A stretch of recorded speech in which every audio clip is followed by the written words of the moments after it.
You know, man, I often wonder why it is I'm here, why it is I'm doing these things, why it is I keep making these videos, why it is I have all these ambitions, many of them retarded. And the central conceit that I continue coming back to tends to be that, specifically, and I not do this with one hand, come on.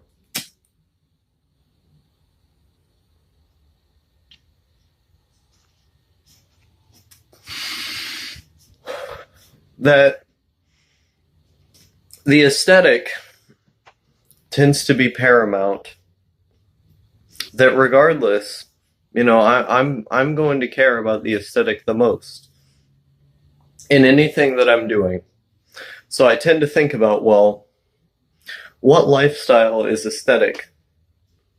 Which one makes the most sense in a storybook context, you know?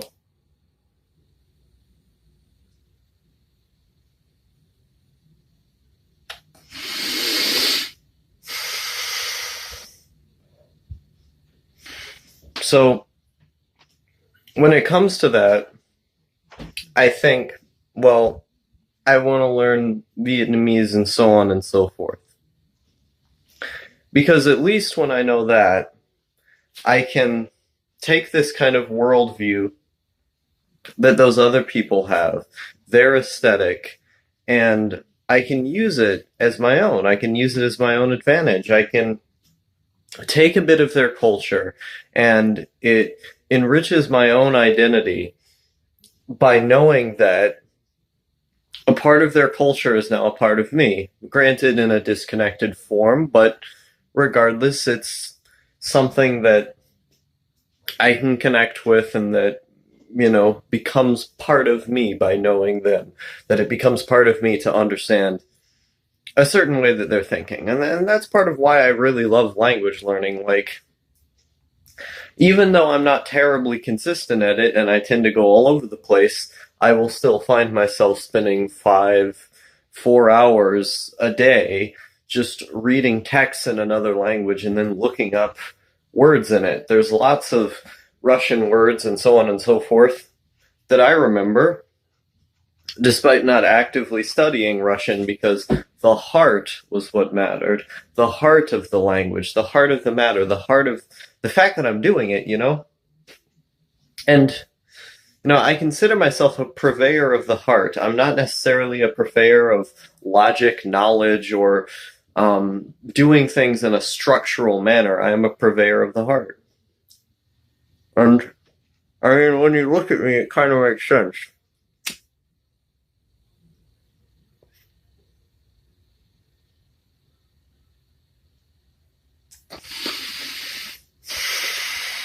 So, I do these things because it's enjoyable to me. Because when I do them, I feel more happy. When I do them, there's a sense of purpose, identity, and so on that I get from doing them.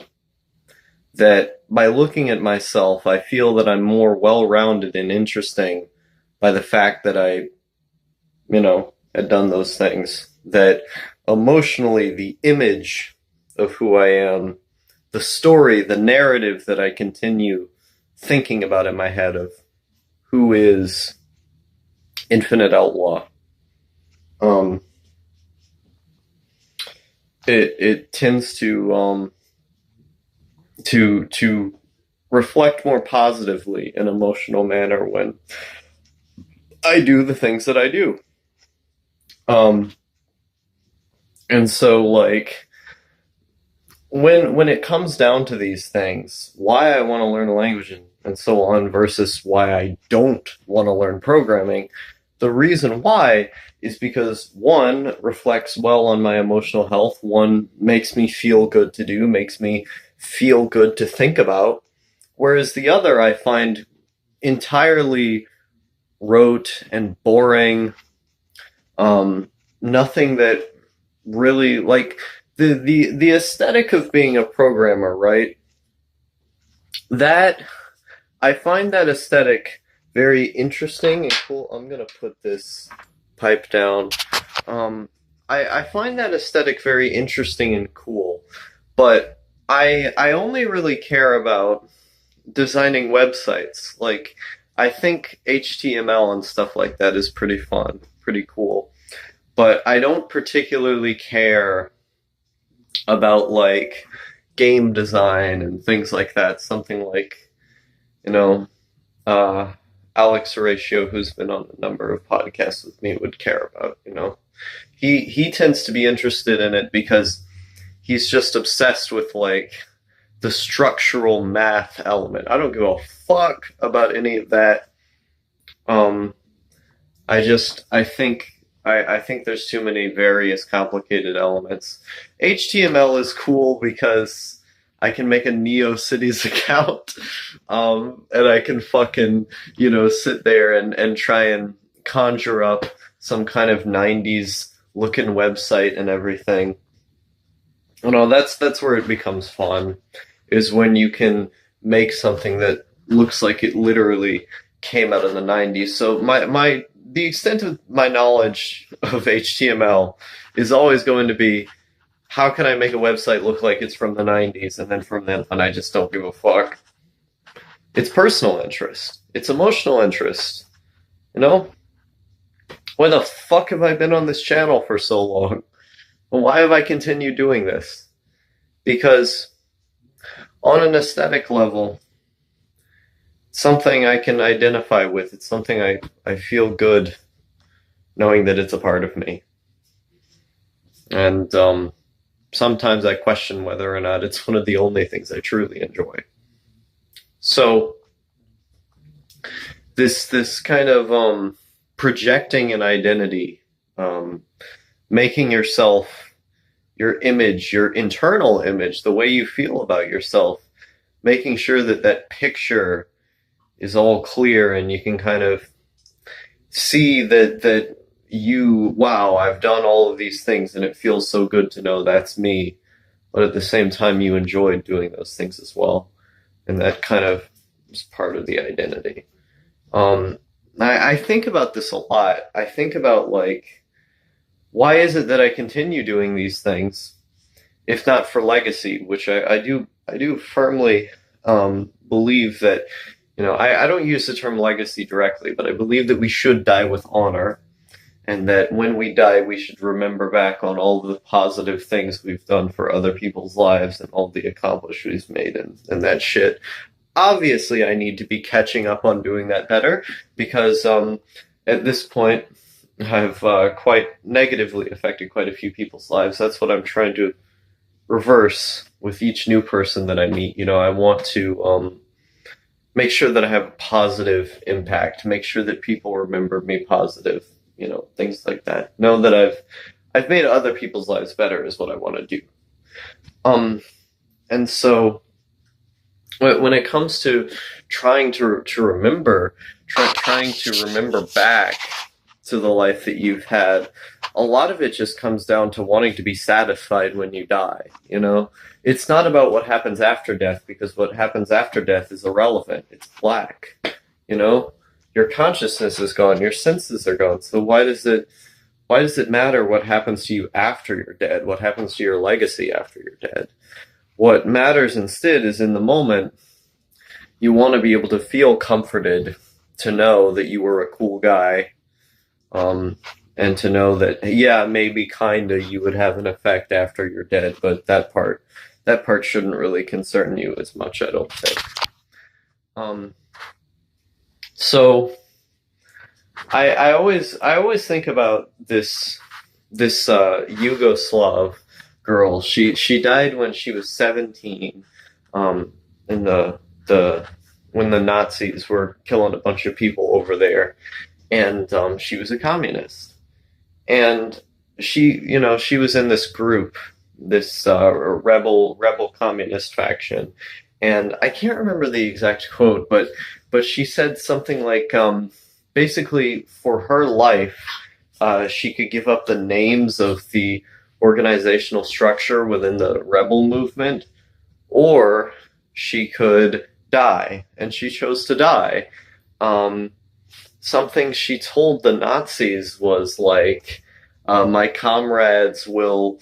Um, I don't know. It was like they'll honor my name when they kill you, or something like that. I can't remember the exact quote. It sounded way cooler than what I just said, but like they basically she said, "My name and who I am will live on after I've died," which at 17, that's a really ballsy thing to do.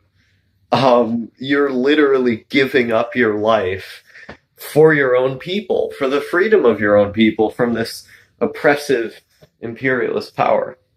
And hey, the communists did eventually win in Yugoslavia. And I mean, I don't like Tito particularly much because I think he was a revisionist and a capitalist and so on. But the movement certainly did give the people freedom from all these other powers. I mean, even freedom from the USSR. They fucking got out of the Eastern Bloc. But so like, yeah, what I'm talking about is um where was I? Okay. Oh yeah. What I'm talking about is, seeing someone like that who, this year I'll be 17, just like she was when she died. And she had a compact legacy right in front of her that she could be satisfied about when she left the world. I think that's really admirable. Um, and I was reading this book right here, Women by Charles Bukowski. And Bukowski's life is really interesting to me because he died when he was 69, 65? I think it was 69. Either way, in his late to mid 60s. And people just a few years ago they released his on writing book, which was just a collection of letters that he sent to a bunch of different people. And that was information that was still being recovered. People still cared enough about Bukowski to release his work after he had died. And after he had died, he would have no perception of that. He wouldn't care. But I have a feeling he knew when he left this earth that because of the influence of his work and because of the popularity of his work, especially in Europe, something like that was probably going to happen. And I don't know how he felt, obviously, but if I were in that position, I would be pretty happy, to be honest. Because the fact that my work would still be having influence, even still new releases after I've died, that'd be pretty cool. And whenever I read an author that's dead like that, like I read, see, The Stranger by Camus. And when I read that, like, the fact, because the story is about death as well, so it kind of plays into the overall narrative, but like, the fact that I'm reading someone that's dead tends to make me think about uh, where exactly, how exactly they would feel about the world now, or how they would feel about how their work is being perceived in the now. And I think a lot about that. I think a lot about, when I'm dying, what am I going to think? And when these authors are dead, what would they think of now? Mm, I think it's pretty cool. I think it's pretty cool to have thoughts like that. For a long time, I didn't want to think about it, out of sight, out of mind.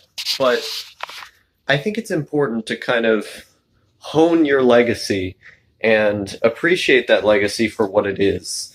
Epicurus said to live the simple life. Well, I think you should live as simply as possible while simultaneously, fostering a kind of legacy that people can remember you by. Um, and you know, it's healthy. It's healthy to have a goal like that. Maybe not healthy to be super image obsessed and think about what your aesthetic is so much.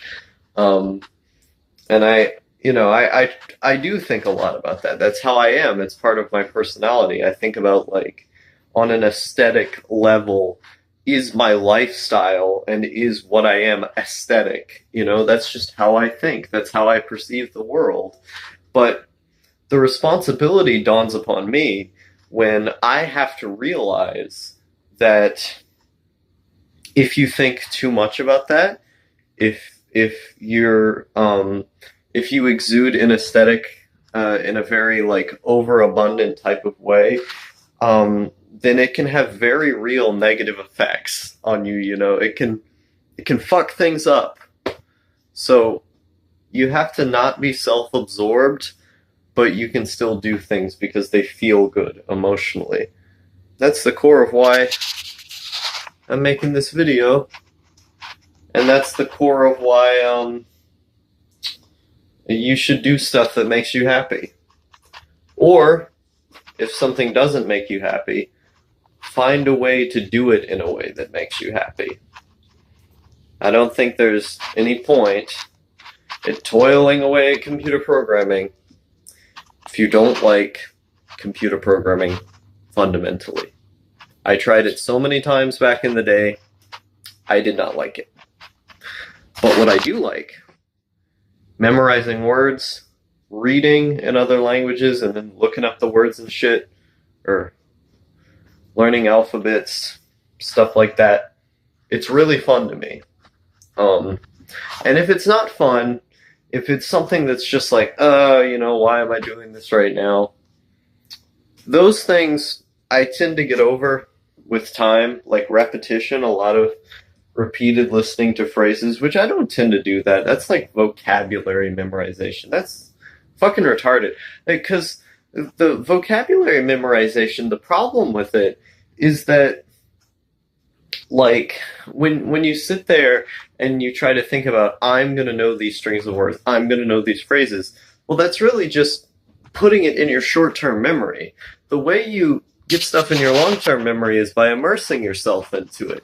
You sit down and you say, I'm going to read Stalker today, or, I don't know, other Russian books, Dostoevsky, someone like that. I'm gonna read. I don't remember what he wrote. That's the funny thing. So you read some Russian author, right? And you read it in Cyrillic. And so you, the big brain boy that you are, understand Cyrillic. You've taught yourself the alphabet. You know the je, ikrate, and so on and so forth. And so, like, well, you know both sh's, you know, sh and sh, or whatever. They look almost exactly the same, and they sound almost exactly the same. You know all the weird caveats in the Cyrillic alphabets. So you come to read this book, and you're trying to sound out each word on your own. You're trying to understand each word by looking it up in the dictionary, by as well listening to the audiobook after you've guessed what that word is, because this is always fun for me. When I know an alphabet, I can sit there and I can think about, okay, well, knowing these sounds, how would these sounds be put together? And but more than often, you're usually right about how it's put together, at least 75% right. And then you miss a few caveats within the pronunciation, and then that's where the audio recording corrects you. And I think that's really useful. It's really useful to have that constant immersion, listening and reading in content that you care a lot about, because that's how we retain memory. We retain memory by having fun, and that's not like a weird, oh, I'm an aesthetic lifestyle guy thing, which I am, but it's also just about how humans work. Now, some people, they're willing to memorize, and study grammar. Well, that's how we're taught in school, and that's how a lot of people tend to want to approach it. And, they take 5, 6, 7 years to learn a language. They eventually know the language, but I find that to be incredibly inefficient, because the science shows the people learning these languages show that immersion and listening and reading from content that you enjoy constantly tends to be far more effective than, sitting down and doing this kind of memorization. It's only in your short term. And you have to talk with people too. Like, if you're not talking with people, how can you test your abilities and further make connections? Because the way human beings make connections is via emotional response. It's about the story to it. Why did you learn so many of the words that you did when you were a child? It's because you heard them and then you saw an action or contextual situation that you could then identify that word to. So someone says, "Dad, I am Dad," and so on, and you know who Dad is. And the exact same thing works with grammar. And, these kind of structural words that don't have much of a meaning in themselves, but more are meant to connect to other words. And you can make a story for those too. You can remember what those words are. I will never forget Privyet Travaish, because when I say that, it means hello, comrade, by the way. When I think of that, I think of communism, and I think of how beautiful Russian pronunciation is, and I think of my emotional connection to both of those things. So if Russian folks come up to me, I'm, kind of as a joke, I'd be like, "Privyet, travaish," or "Zistruche." Did I say that right? Zistruche, or is it Zastruche? Zastru, it's something like that. Either way, see, again, I'm not the best at pronunciation.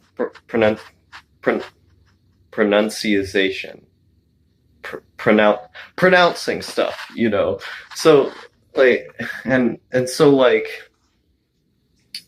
I'm, trying to say something like that, as a way to greet somebody, I'm always going to remember that because I have a story associated with that. And each word really does have its own, understand that.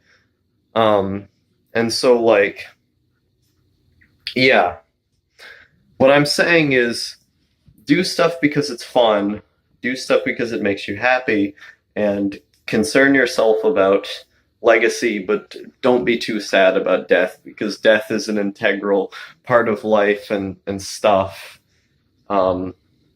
This video went on way longer than I thought it would. And the funny thing is, I've only recorded this for myself. It's probably going to go on one of those secret channels that I have or whatever, just for the sake of archival. So, yeah. YouTube. It's a nightmare.